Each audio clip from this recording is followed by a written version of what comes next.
Give me your read on the situation currently. How secure is President Lukashenko?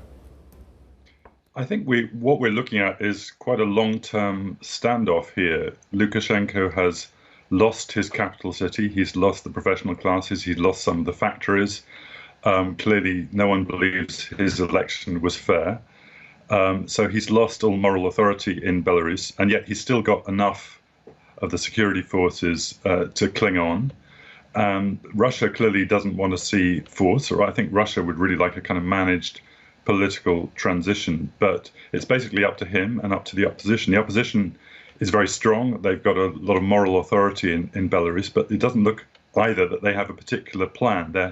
Their leader is Svetlana Tikhanovskaya is out of the country, and to be honest, she's moral authority, but she's more of a figurehead than a political strategist. So I think we're looking for quite a long haul here. I don't think we're going to see a quick resolution anytime soon. We began the week, of course, concerned, I think, about the telephone calls made through last weekend to President Putin, and with some suspicions that inevitably there would be perhaps Russian interference in the process going forward. That doesn't seem to be happening at this stage unless you're seeing something different.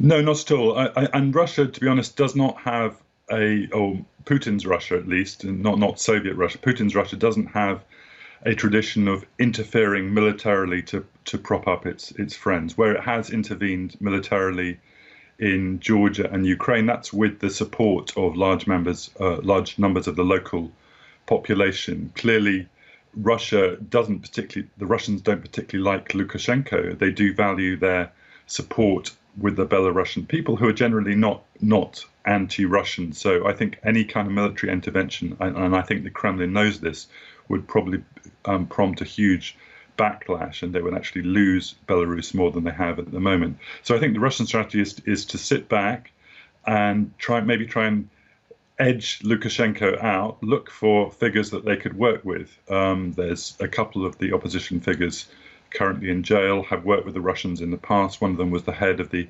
Gazprom bank, for example.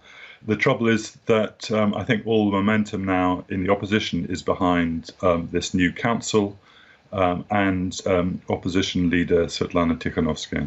Thomas, are there potentially large pitfalls that the European Union could make in trying to woo political figures and woo the country westward? I think that the European Union is playing this quite well. They're emphasizing this is not a geopolitical struggle. They're trying to tie Lukashenko's hands, saying they don't recognize the election, that they will sanction anyone responsible for violence. But they're not really using the big guns, and I think that's right. They're not targeting Lukashenko personally. They're not saying that they personally support the opposition. I think they learnt a bit from 2014 Ukraine events, which got a bit out of control and they started as a kind of domestic revolt and then became a kind of EU-Russia fight, and no one really wants that at this point. Yeah, and Thomas, you referenced 2014 as what we were looking at, obviously the events on the ground in Kiev and beyond in 2014, 2015.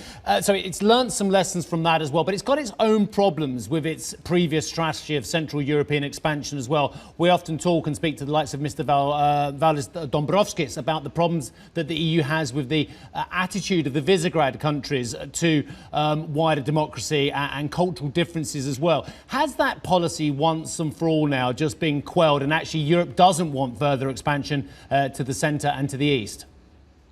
I think EU expansion is very much on hold, and I think no one in Belarus is being promised EU membership or anything approaching that.